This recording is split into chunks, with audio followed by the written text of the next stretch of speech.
Dracula. Eintiero, the invitation to fear. In the far reaches of Eastern Europe, beyond the mist-shrouded valleys of the Carpathian Mountains, there lies a castle.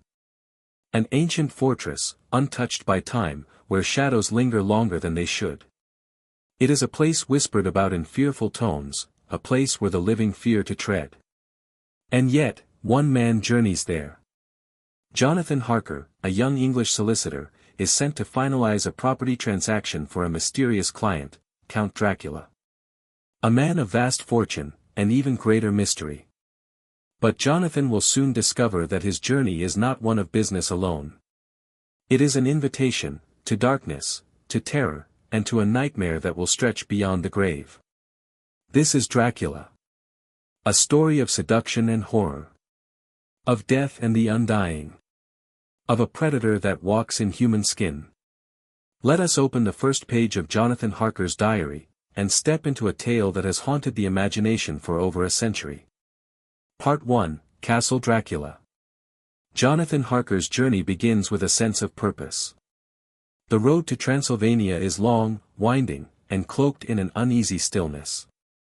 He passes through remote villages where strangers greet him with suspicion, and sometimes, with fear. At each inn, there are warnings.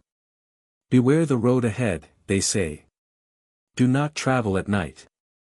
But Jonathan, curious and confident, presses on.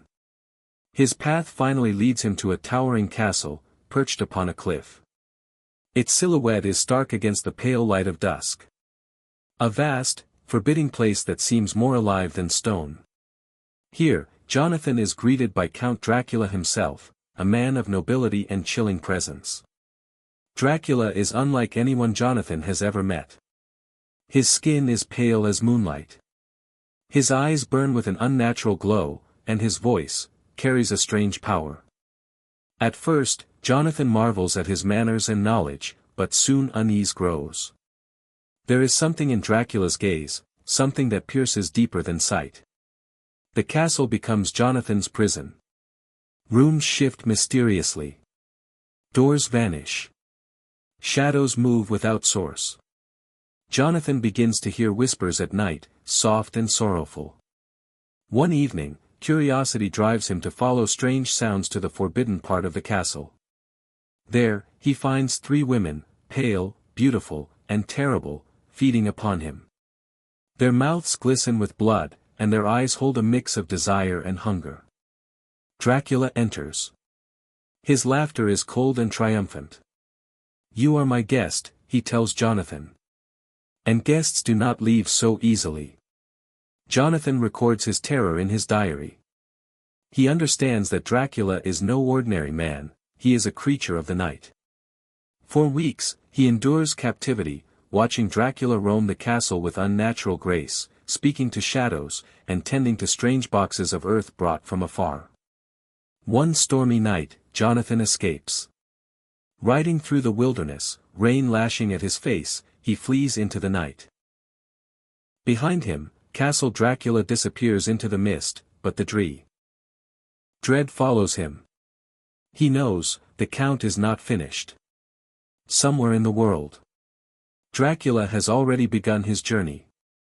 Part 2, London's Unease. Jonathan returns to England a changed man. His fiancée, Mina Murray, awaits him. But tranquility is fleeting. Strange events begin to unfold. Mina is staying with her friend Lucy Westenra in Whitby, a quiet coastal town. There, Lucy begins to suffer from mysterious ailments, weakness, pallor, and strange marks upon her neck. Lucy is engaged to Arthur Holmwood, but also receives proposals from Dr. John Seward and Quincy Morris. Her beauty and charm are unmatched, but her health declines inexplicably. Dr. Seward, disturbed by her condition, calls upon his mentor, Professor Abraham Van Helsing. Van Helsing is no stranger to the strange. His knowledge of the occult is vast. Van Helsing soon suspects vampirism. His warnings are grim: Lucy is being preyed upon by a creature that cannot rest in daylight. Despite their efforts, garlic, prayers, and wards, Lucy's health deteriorates. One night, she dies. But her death is not the end. Lucy rises again, a creature of the night, drawn to feed on the living. Whitby falls under a shadow of fear. The group, Van Helsing, Jonathan, Mina, Arthur, Seward, and Quincy, unites. They learn Dracula has crossed to England. Mina, unknowingly, has been marked by him. Dracula's thirst grows, and his power extends. They understand that the only way to end this is to hunt Dracula to his lair. The hunt begins. Part 3, Across Europe. Van Helsing becomes the group's leader. He instructs them in vampire lore, the necessity of destroying the vampires' resting places, the power of the crucifix, the protection of garlic, and the deadly importance of the stake through the heart. They track Dracula across England, closing in on his lairs. Mina's condition worsens. She suffers dreams of the Count, visions of castles and blood, her body and mind drawn to him.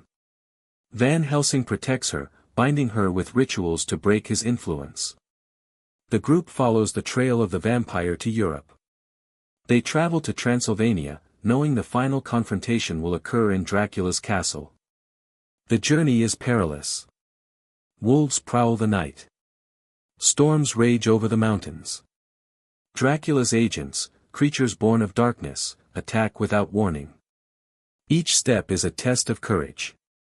Mina, torn between fear and connection to Dracula, suffers deeply. Jonathan stands beside her. Arthur fights for Lucy's memory. Quincy Morris offers his strength without hesitation. Seward records every moment, every horror, for history. Finally, they arrive at the castle. The ancient fortress looms over them, silent yet alive with dread. Dracula awaits them within. The air grows cold, heavy with ancient evil. The group steels themselves for the final battle. Part 4, The Final Battle. The castle is a labyrinth of darkness. Every step echoes with danger. Mina, her bond with Dracula making her sensitive to his presence, guides the group toward his resting place. They find him in his coffin, surrounded by the earth that sustains him. Dracula awakens. His voice is a whisper of death. You cannot destroy me. I am eternal. But the group knows otherwise. They attack with all they have learned. Van Helsing leads, chanting prayers. Jonathan drives the stake. Arthur and Quincy fight with iron and will. The battle is fierce. Dracula strikes with supernatural speed, but he is outnumbered and weakened. Mina watches, torn between terror and pity. The Count collapses, his body crumbling into dust as dawn breaks over the mountains. His reign of terror ends. Quincy Morris is mortally wounded. He dies with courage, knowing they have won. Jonathan and Mina embrace, scarred but alive. Van Helsing records the tale, warning the world of the darkness that lurks in forgotten places. Dracula is no more, but his legend endures. O Utero, the legacy of fear. Dracula is not merely a story of vampires. It is a meditation on the nature of evil, desire, and mortality. Bram Stoker wove a tale that speaks to the deepest fears of humanity, the fear of death, the unknown, and the loss of control. Dracula remains an enduring symbol, not just of horror, but of the eternal battle between light and darkness. His story reminds us that evil can be seductive, patient, and timeless. And that courage is forged in the darkest of nights. For over a century, Dracula has walked in the shadows of our imagination. His tale is a warning, a myth, and a legend that refuses to die. The next time you hear footsteps in the night, remember the Count. Remember that somewhere in the world, in the shadows, the story of Dracula still lives.